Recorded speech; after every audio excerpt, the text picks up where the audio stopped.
Phylogenetic trees are branching diagrams that show change in a species over time.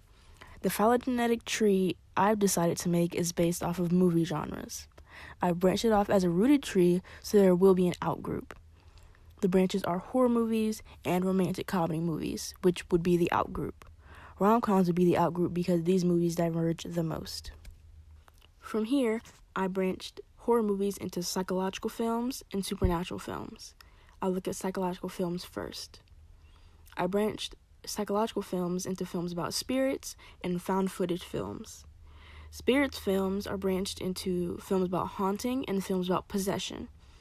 Possession films are then branched into examples of these kinds of movies. 1973's The Exorcist and 2013's The Conjuring. The Exorcist and The Conjuring are the most closely related OTUs, operational taxonomic units. Psychological and supernatural movies are considered internal nodes in the tree.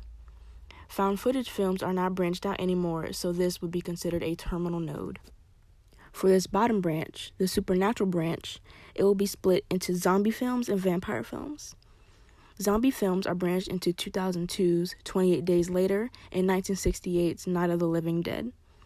Vampire films are branched into 2007's 30 Days a Night and 1992's Dracula.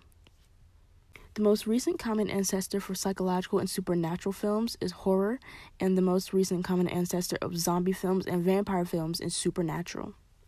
The phylogenetic tree goes through cladogenesis because of the branching, but there is anagenesis in the rom-com outgroup branch as well.